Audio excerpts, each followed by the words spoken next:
This COVID virus is giving us a lot of time to think, reflect about, and I've been thinking a lot about the sacred. Like, what is really important during these times? What do I really value?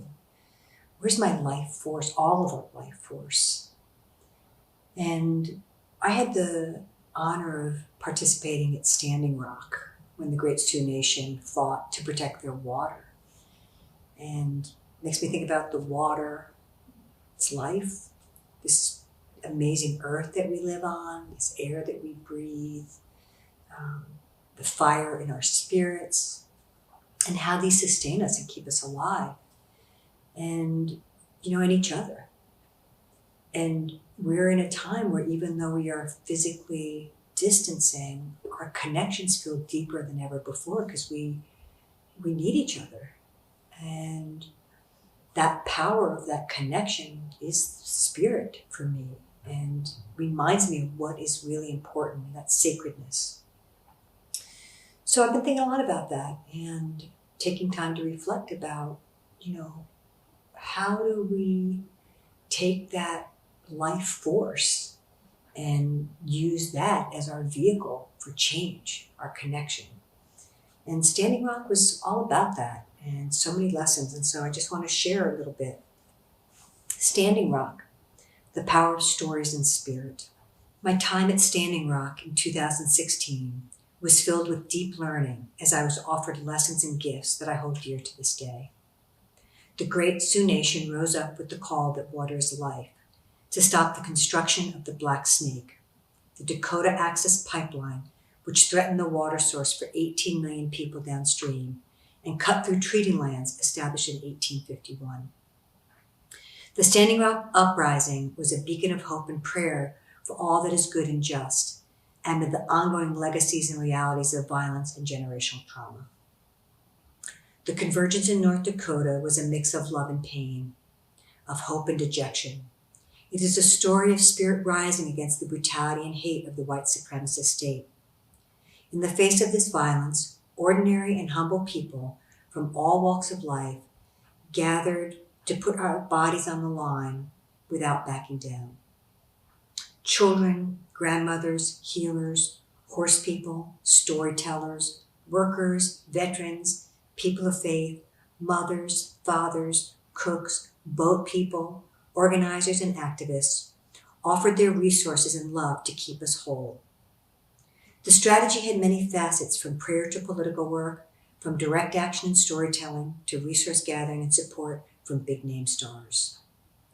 It was to become the largest gathering of Indigenous people in a very long time, fulfilling an ancient prophecy about the reunion of the eagle and the condor, people from the global north and south.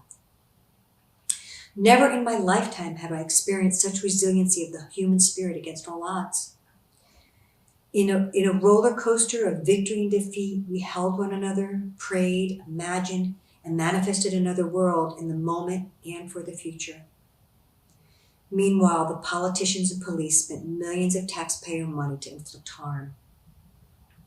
The people stood bravely in the face of bulldozers, guns, water cannons, barrier walls, surveillance planes, snipers, concussion grenades, tear gas, rubber bullets, tasers, checkpoints, anti-drone missiles, and the capture, starving, and murder of the buffalo. We stood strong against each escalation in the heat, rain, and snow of North Dakota blizzards. The anti-DAPL protests were hard as the generational trauma of settler colonialism permeated everything. Those of us who were white brought with us unexamined, unconscious privileges and entitlement, acting with misplaced certainty without feeling any need to ask consent, repeating the oppression set down over 700 years ago. I witnessed struggles and around power, land, strategies, tactics, warrior culture, and the role of elders. There was such tremendous psychological and physical stresses that people sometimes turned on one another, eroding trust within and among the communities there. Despite these challenges, the people of Standing Rock didn't merely imagine a better world. They actively succeeded in creating one. Social change work is too often just about dismantling structures of oppression, always fighting against. and less about building our imagined better worlds.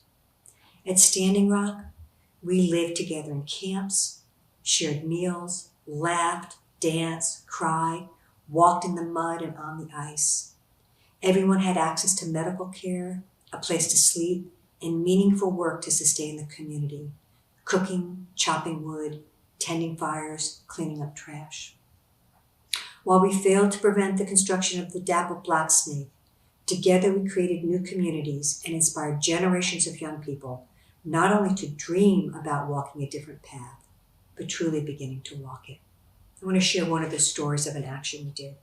It was the Dapple Stockyard Action. In early November, Remy asked me to join an organizing committee for strategic action that included the American Indian Movement, Black Lives Matter, the Brown Berets, the PICO Network, and the Indian Problem. That initiative turned into an amazing action. Our hope was to stop the drill from getting to the Dapple worksite, but the drill could not be found. We figured it was being stored at the Dapple Stockyard, but when I scoped out the stockyard in Mandan, I couldn't find it. Still, it was an important site to shut down. Workers gathered and dispatched there every morning, and the yard had a lot of heavy equipment being used to impose the pipeline. I came back with a report about what I thought was possible. As I participated with this group, I held in my mind everything I knew about conscious, transformative, anti-racist organizing. I wanted to move with care and intention, knowing that I was a guest on Indigenous land and the only white person in this group. Together, we created an action where all were welcome, from all camps, from all groups, staying in alignment with what the elders had asked for, keeping it sacred. Hundreds of people came to the prep. There was hardly room to sit down. Chris from Black Lives Matter and I led the prep, reviewing how to stay in alignment with the direct action principles and requests from the tribal elders, how people could form protective lines, and how to protect yourself from police violence. Our legal and medical teams provided needed information to the group and asked anyone who might risk arrest to fill out legal forms. We closed in prayer, led by Ray Kingfisher, a Northern Cheyenne elder from the Pacific Northwest who was supporting the action. Our vision was to create a spiritual ceremony at the stockyard working with the medicine wheel, which represents Indigenous beliefs about the circular nature of life, including beliefs about the connection between the health of the people and the health of the earth. We created 4 large circles from cardboard and painted them according to traditional color schemes: red for the north, yellow for the east, white for the south, and black for the west. These colors represent different races. As with most of our actions, we didn't announce where we were going, knowing there were infiltrators in the group. We decided in advance that during the ceremony, the white allies would form a human perimeter to block the stockyard workers or police from interrupting. We knew we needed an advance car to wait at the intersection of Highway 6 and the main road in Mandan to make sure the caravan could get through all together.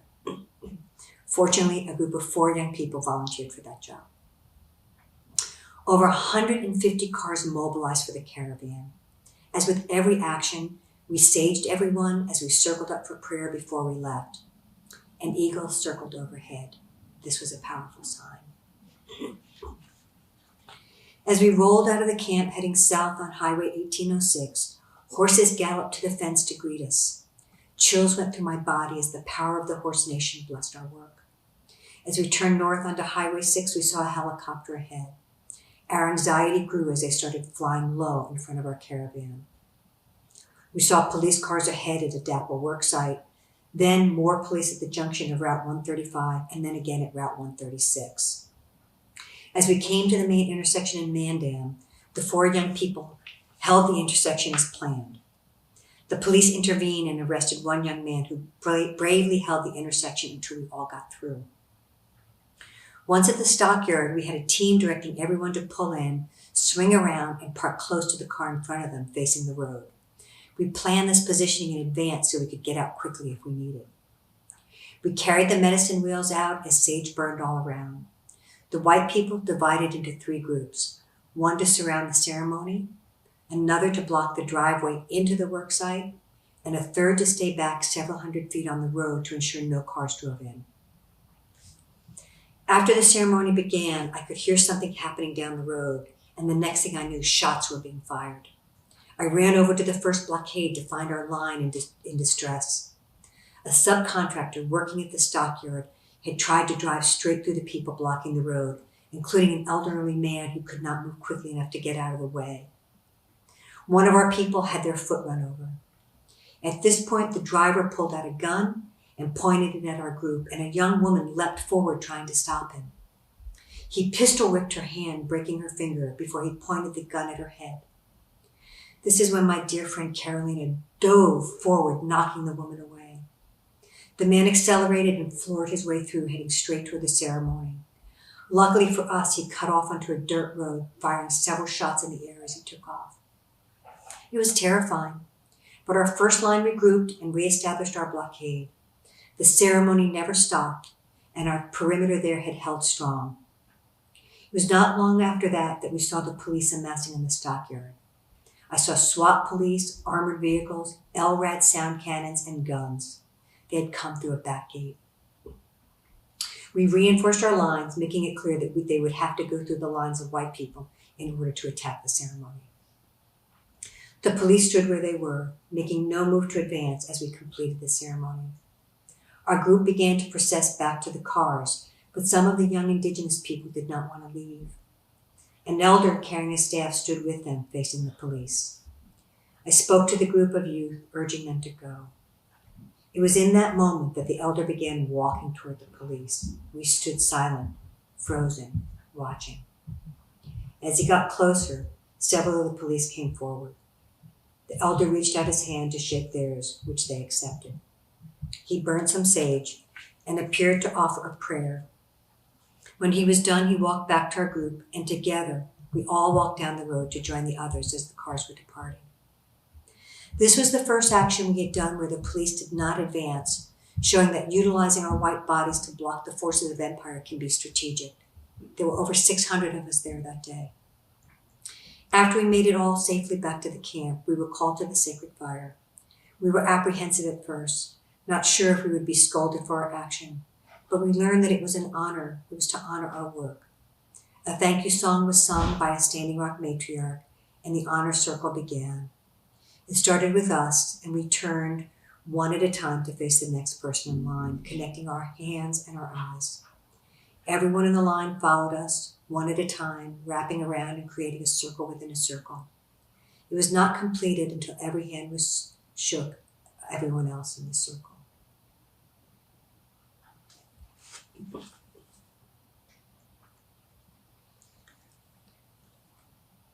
This action showed us the power of how we can work together across lines that typically divide. When we cross these lines and come together, there's power. We can all take different risks, hold different positions of power. But in the end, it's when we're working together as a whole, in solidarity, being prepared to face what might come, that the most tremendous power, that sacred power of life force, is present. And in the dapple action, that life force rose up and we shut it down. Thanks for listening.